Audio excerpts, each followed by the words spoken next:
آؤ حضور کی بارگاہ میں. کہتے ہیں نبی پاک کی بارگاہ میں آئے, حضور نے چہرے دیکھے, کریم سے مسئلہ نہیں پوچھنا پڑا. میرے مصطفیٰ کریم نے فرمایا بھوک لگی ہوئی ہے تم تینوں کو؟ 3-4 دن ہو گئے. اللہ کے رسول نے فرمایا مجھے پورا ہفتہ ہو گیا ہے. سبب کچھ اور ہے جس کو تو خود سمجھتا ہے. زوال بندہ مومن کا بے زری سے نہیں, بھوک نقصان کا وجہ نہیں بنی, وجہ کوئی اور بنی ہے. رشوتیں جو بازار گرم ہوئے ہیں لوٹ مار کے, یہ روٹی کے لیے نہیں, یہ زیادہ کھانے کے لیے, یہ بینک بیلنس کے لیے گرم ہے. یہ لوٹ مار کا مقصد کوٹھیاں بنانا ہے, روٹی کا تو رب کریم کا وعدہ ہے. جو روز روتا ہے شام کو کہ میرا کاروبار کوئی نہیں, اصل میں کہتا ہے بنگلہ کوئی نہیں, اصل میں کہتا ہے کار کوئی نہیں, پجارو کوئی نہیں, روٹی تو اللہ عطا فرماتا ہے, اس کا وعدہ ہے. فرمایا حضور نے 3 دن بیت گئے, چلو. میرا بے تکلف صحابی ابو الحسن انصاری, وہ بڑے نصیب والے ہوتے ہیں جن کو میرے نبی پاک خود کہتے تھے کہ تیری فلانی ذمہ داری ہے. اس زمانے کا تو کسی کو کہہ دیا جائے یہ تیری ذمہ داری ہے تو کہتا ہے یہ تو پھٹیکے ڈالنے لگ گیا ہے, یہاں سے تو چھٹی کر دینی چاہیے. خوش ہوتے تھے صحابہ کہ ہماری ذمہ داری لگی. کہتے ہیں حضرت ابو الحسن انصاری کے گھر گئے, نبی پاک نے فرمایا بھوک بڑی لگی ہے, کھانا لا. کہتے ہیں حضور نے اسے کہا تو اس آدمی کو تو وجد ہی ہو گیا. اس نے کہا میرے اتنے نصیب کہ حضور کا یہ کھانا کھلا. آؤ دیکھو دنیا والوں, آج جو سب سے زیادہ عزت والا ہے وہ میرا مہمان بنا ہوا ہے. فرماتے ہیں وہ دوڑے گئے, بکری اٹھائی, ذبح کی, بیوی کو کہنے لگے روٹی تیار کر. ادھر کھجوریں توڑی, انگور توڑے, کہنے لگے حضور آپ جب تک تناول کریں تب تک کھانا پک جاتا ہے. حضرت عمر کہتے ہیں روٹی پک کے آئی, بڑا پیارا گوشت, بڑا اچھا سالن, بڑا خوبصورت خلوص والا کھانا. فرماتے ہیں میں نے بڑا ہی کھایا. نبی پاک نے نہ ایک روٹی لی اور چھوٹی چپاتی, تھوڑا تھوڑا سالن کونوں سے, اور جب نبی پاک نے کھا لیا تو حضور کی آنکھوں میں آنسو آئے. حضرت عمر کہنے لگے حضور روئے کیوں؟ نبی پاک نے فرمایا سوچتا ہوں 7 دن کے فاقے کے بعد کھایا ہے, پر ڈرتا ہوں رب اس کا حساب پوچھے گا تو جواب کیسے دینا ہے, اس کا حساب بھی تو دینا ہے نا جو کھایا ہے. تو حضرت عمر فاروق کے ہاتھ میں کچھ چیز تھی, زور سے زمین پہ ماری, کا محبوبہ 7 دن کے بعد بھی روٹی کھائے تو حساب دینا ہے. نبی پاک فرمانے لگے عمر وہ مالک ہے نا, تو جب دیتا ہے تو حساب نہیں لے سکتا, حساب تو دینا ہے, حساب تو دینا ہے, تیاری رکھو. صحابہ کرام فرماتے ہم نے ارادہ کیا کہ آج کے بعد ہم پھر فاقے کریں گے, کم کھائیں گے, اس لیے کہ حساب دینا ہے. میرے بھائی وہ فاقہ کشی کرتے تھے, ڈرتے تھے. یہاں تو لوگ کھا کے بیمار ہیں, کھاتے جا رہے ہیں, سوتے جا رہے ہیں, کھاتے جا رہے ہیں, سوتے جا رہے ہیں. یہ بھی وقت آئے گا رمضان شریف کا, سویرے درس پہ آؤ کہتے نیند بڑی آتی ہے, سویرے 2 سپارے پڑھ کے سویا کرو کہتے صاحب نیند بڑی آتی ہے. فجر کے بعد ہی تو وقت ہوتا ہے اللہ اللہ کرنے کا, سحری کا, کھاتے جا رہے ہیں, سوتے. لوگ جماعت سے نماز نہیں پڑھتے, سو جاتے, جماعت کا ثواب چھوڑ کے سو جائیں گے. بھائی رمضان مبارک میں فاقہ کشی کی ٹریننگ ہوتی ہے, فاقہ کشی کی تربیت لے, رمضان میں روکے اپنے آپ کو, تربیت ہوگی. اور ہمارے صوفیاء فرماتے ہیں جو زیادہ کھاتا ہے اس کا نفس اس کو زیادہ پہ مائل کرتا ہے, خواہشات نفس پیدا ہوتی ہیں. میرے نبی پاک علیہ السلام نے جوانوں کو حکم دیا ہے یا معاشر الشباب, او جوانوں. یا رسول اللہ کیا حکم ہے؟ فرمایا یا نکاح کر لو اگر طاقت ہے, نہیں طاقت تو روزے رکھو. حضور روزے سے کیا ہوگا؟ فرمایا تمہارا نفس کچلا جائے گا, شیطان وسوسہ اندوزی نہیں کرے گا. آج نوجوان بڑھ بڑھ کے کھاتا ہے, بہت زیادہ کھاتا ہے, کبھی اس ہوٹل سے کھاتا ہے, کبھی اس ہوٹل سے کھاتا ہے. اتنا زیادہ کھائیں گے تو نفسانی قوتیں اچھل کر کے آئیں گی, مشکل ہو جائے گا. شادیاں دیر سے ہوتی ہیں, ماں باپ آنکھیں بند کر کے بیٹھے ہوئے. اگر ماں باپ کی ذمہ داری ہو اور ماں باپ نکاح نہ کرے تو نبی پاک نے فرمایا بچے گناہ کریں گے تو جتنا گناہ بچے کو اتنا باپ کو بھی ہوگا. تو ماں باپ چپ ہیں, دوسرا شادی مشکل بڑی ہے, مہنگی بڑی, اور تیسرا نہیں کر رہے کچھ لوگ تو روزے بھی نہیں رکھ رہے. تو رمضان ان کے لیے بھی وقت ہے, نفسانی قوتیں کچلی جائیں گی. کھانا جتنا کم کھایا جائے گا اتنا وجود کے اندر نفسانی خواہشات کم پیدا ہوں گے. تو رمضان تو پریکٹس ہے مجاہدے کی, دین کی. اور دوسرا میرے حبیب پاک صلی اللہ علیہ وسلم نے فرمایا ہے, حضور فرماتے ہیں کہ رمضان اور قرآن کا آپس میں رشتہ ہے. قرآن پاک کتنا پڑھنا چاہیے روزانہ؟ زیادہ سے اللہ جزا دے, امید ہے آپ زیادہ سے زیادہ ہی پڑھتے ہوں گے. بھائی سنیں, حدیث مبارکہ میں نبی پاک نے فرمایا رمضان اور قرآن دونوں مل کے نا، بڑی پیاری حدیث ہے، فرمایا دونوں مل کے اللہ کی بارگاہ میں میری امت کی سفارش کریں گے، رمضان اور اللہ اکبر۔ کس طرح؟ نبی پاک فرماتے ہیں رمضان کہے گا اے اللہ دن کے وقت میں نے اسے تیری رضا کے لیے کھانے پینے سے باز رکھا، اور قرآن کہے گا یا اللہ رات کو تیری رضا کے لیے کھڑا ہو کے یہ قرآن سنتا تھا۔ رمضان اور قرآن دونوں سفارش کریں گے۔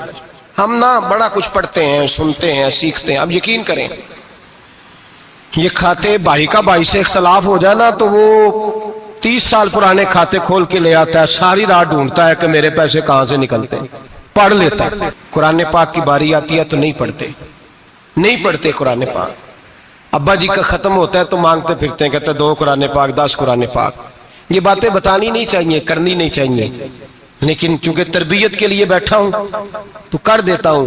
میرے شاگردوں سے پوچھیں، یہاں مدرسہ ہے الحمدللہ، درجنوں طلباء ہیں، اساتذہ ہیں، میرے پیر بھائی ہیں، اور میرا یہ دعویٰ ہے کہ شاید کوئی کسی سے اتنا پیار کرتا ہو جتنے میرے شاگرد اور مرید مجھ سے کرتے ہیں، لیکن میں نے کبھی کسی سے نہیں کہا کہ ذرا سورۃ فاتحہ پڑھ کے دینا، میں نے اپنے ابا جی کو ثواب دینا ہے۔ پوچھ لیں کسی سے نہیں کبھی کہا، کبھی نہیں میں نے کہا کہ ذرا مجھے تھوڑا سا قرآن پڑھ دیں۔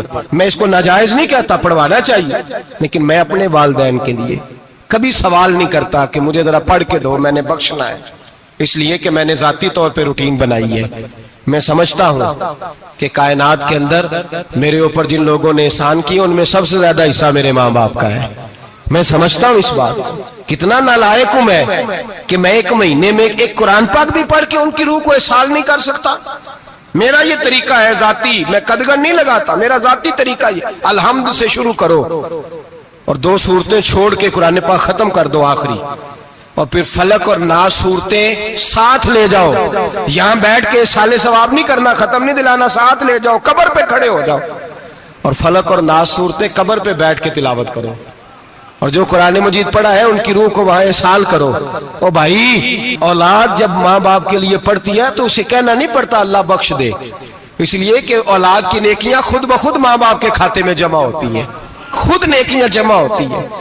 میرے بھائی تو بچوں سے یہ تو مطالبہ کرتا ہے کہ بیٹا اس سال رمضان المبارک میں میرے لیے ستو ضرور بنانا، فلانی چٹنی ضرور تیار کرنا، یہ کیوں نہیں کہتا بیوی سے کہ ڈشیں کم بنانا؟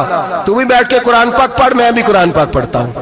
ادھر آؤ بیٹا یہاں بیٹھ کے تلاوت کرو، میں بھی کرتا ہوں۔ بیٹی ادھر آؤ بیٹھ کے قرآن پاک پڑھو۔ کتنا وقت لگتا ہے؟ حافظ اور قاری اور علماء اگر پڑھے تو 20-25 منٹ لگتے ہیں قرآن پاک کا سپارہ پڑھنے، اور اٹک اٹک کے پڑھنے والا بھی پڑھے تو 1 گھنٹہ لگ جائے گا۔ اور میرے نبی پاک صلی اللہ علیہ وسلم نے فرمایا جو قرآن پڑھتے ہوئے اٹکتا ہے اللہ اسے ڈبل ثواب عطا فرماتا ہے۔ فرمایا جو زبانی پڑھے سنگل ثواب، جو دیکھ کے پڑھے اسے ڈبل ثواب۔ حضور کیوں؟ فرمایا اس لیے کہ میرا قرآن دیکھنے پہ بھی اللہ ثواب عطا فرماتا ہے، قرآن دیکھنے پہ بھی اللہ ثواب دیتا ہے، دیکھنے کا بھی ثواب۔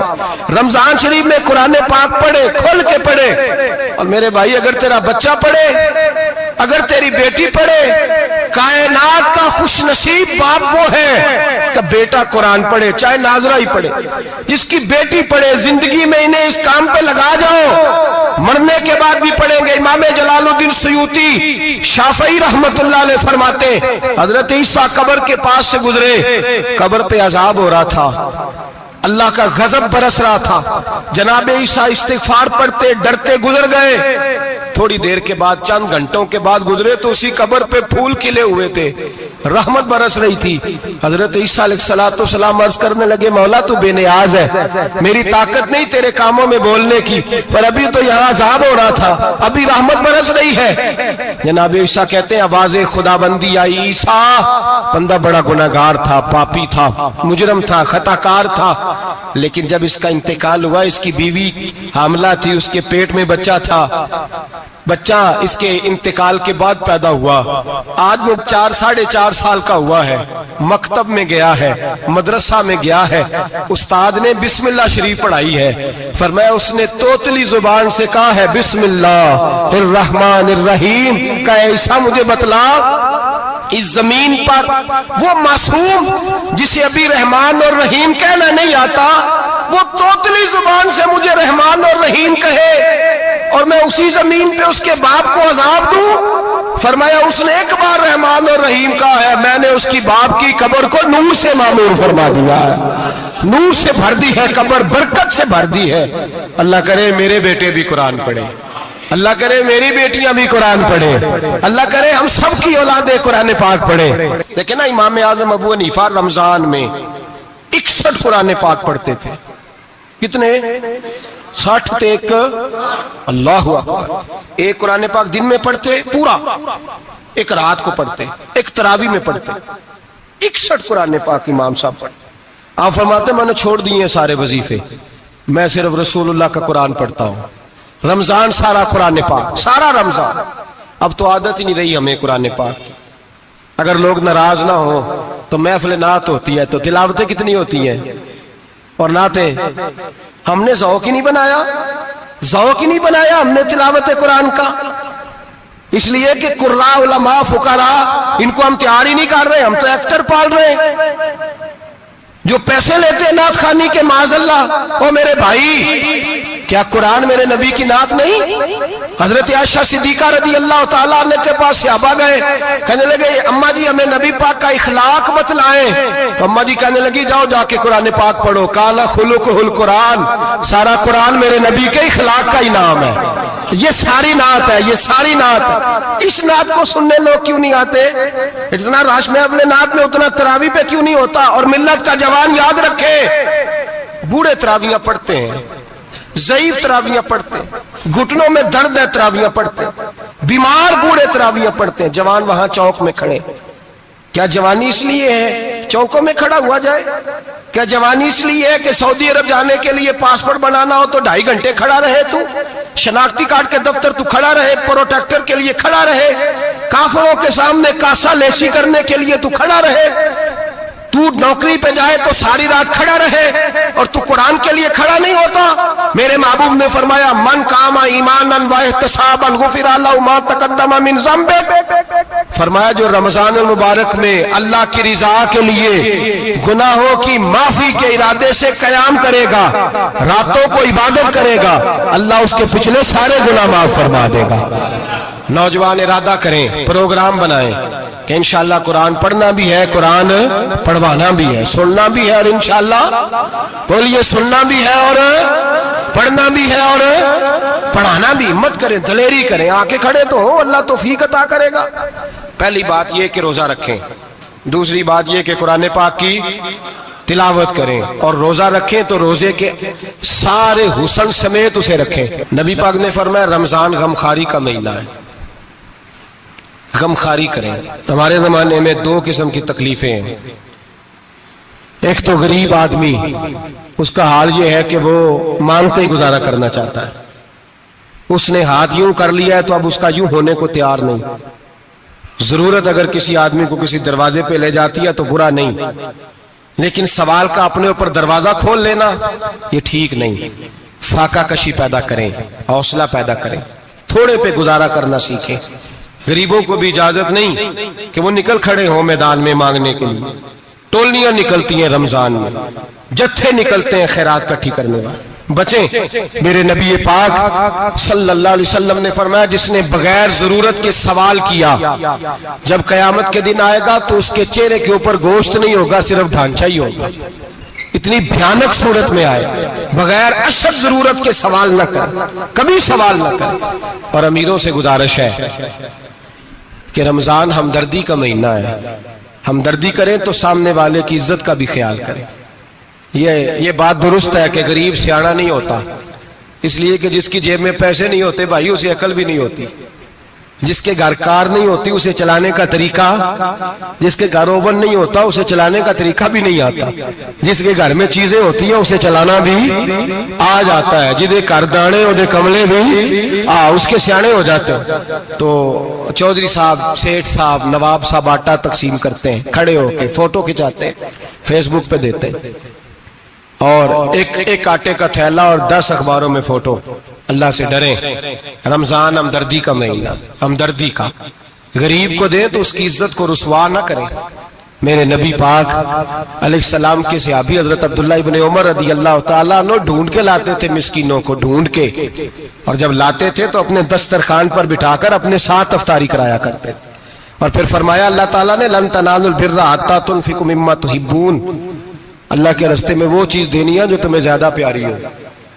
کون سی چیز جو تمہیں؟ میں تھوڑا سا بے باک ہوں، بعض دوستوں کے ساتھ، سب کے ساتھ نہیں۔ ایک دوست مدرسے میں گھی دینے آئے ایک دفعہ، تو وہ والا گھی دے گئے جو سب سے سستا تھا، تو میں نے کہا مجھے دیانتداری سے بچائے، آپ یہی کھاتے ہیں گھر میں؟ کہنے لگے نہیں۔ تو میں نے کہا پھر ہم نے بچے مارنے کے لیے تو نہیں نا رکھے ہوئے، کیا وہ والا گھی اللہ کے راستے میں پیاری چیز دے رہی ہے نا، اس لیے گلے گلے نوٹ لوگ مسجد کے گلے میں ڈال جاتے ہیں، پھٹے ہوئے ڈال جاتے ہیں، کہتے ہیں جوڑ لیں گے مولوی صاحب۔ اور خدا کے بندے پیاری چیز دینی تھی تو نے، اور تو نے اس کا ترجمہ الٹ کر لیا ہے۔ سمجھ لیں رمضان المبارک میں کسی غریب کی مدد کرنی ہے تو ساتھ اس کی عزت بھی کرنی ہے۔ نبی پاک علیہ السلام کے دروازے پر جب سے، یہ جملہ ایک ہے لیکن بڑا قیمتی ہے، صحابہ کہتے ہیں جب ہم دروازہ رسول پہ جاتے تھے خیرات بھی ملتی تھی اور عزت بھی ملتی تھی، خود بھیک دے خود ہی کہیں منگتے کا بھلا ہو، خیرات بھی ملتی تھی اور عزت بھی ملتی تھی۔ نبی پاک ساتھ عزت بھی دیتے تھے، مسکین کو غریب کو دیں اور خیر خائی کریں، جوتے بیچنے والے جوتوں کے ریٹ سستے کریں، کپڑا بیچنے والے کپڑے کا ریٹ، درزی صاحب بھی ریٹ سستا کریں، دکاندار بھی چیزوں کا ریٹ، حکیم صاحب پیسے کم لیں، ڈاکٹر پیسے کم کریں، حکومت نرخوں میں کمی کرے، اور یہ کام اجتماعی طور پہ کریں۔ میرے نبی پاک نے فرمایا رمضان غمخواری کا مہینہ ہے، اس میں غمخواری کرنی ہے، دوسرے کا خیال کریں، احسار کریں، قربانی کریں۔ یہاں ہر چیز کا ریٹ بڑھ جاتا ہے رمضان شریف میں، ہر آدمی کہتا ہے میرا سیزن آ گیا ہے، توجہ بڑھائیں، خیال کریں، غمخواری کا مہینہ ہے۔ اور پھر آپ لوگوں سے یہ بھی گزارش ہے کہ رمضان المبارک کا جب مہینہ آئے تو جس آدمی کے ساتھ نیکی کرنی ہے وقت پہ کریں، کسی غریب کو پیسے دینے ہیں، کپڑے دینے ہیں تو یکم رمضان کو دیں۔ میں اکثر دوستوں سے پوچھتا ہوں، میں کہتا ہوں قاری صاحب نو جوڑا کدو دیندے ہو؟ کہندے 27 والے دن۔ میں کہ مینوں لگ گئی سمجھ، تہاڈی سازش ہے کہ جڑے سواں کے پا نہ لوے، ایویں مولوی چودھری صاحب دے نال دے کپڑے پا لے تے کتے لکھیا ہے اینوں دینا ہے 27؟ تسی دسو 27 والے دن کو درزی سی کے دیندا ہے؟ انہوں 3 گنا بھی پیسے دئیے تو کہندے جڑے باقی نے انہاں دے نہیں بٹن پہ لگ دے میرے کولوں، کتھوں جوڑا سی کے؟ تو کس دن دیتے ہو قاری صاحب کو؟ کیا مقصد ہے؟ پہننے کے لیے دے رہے ہو یا اس لیے دے رہے ہو کہ نہ پہن سکے؟ تو بھائی آپ جب کسی کو کوئی چیز دیں گے تو کب دیں گے؟ جب وہ استعمال کر سکے۔ غریب کو لوگ فطرانہ دینے جاتے ہیں عید سے ایک دن پہلے، تو کیا کرے گا اس کا؟ وہ نہ تو کپڑے خرید سکا نہ روٹی لا سکا، بلکہ میرے حضرت صاحب فرماتے ہیں رمضان سے پہلے دے دو، رمضان کی نیت کر کے رمضان سے 1-2 دن پہلے دے دو، اللہ رمضان جتنا ثواب ہی عطا فرمائے گا۔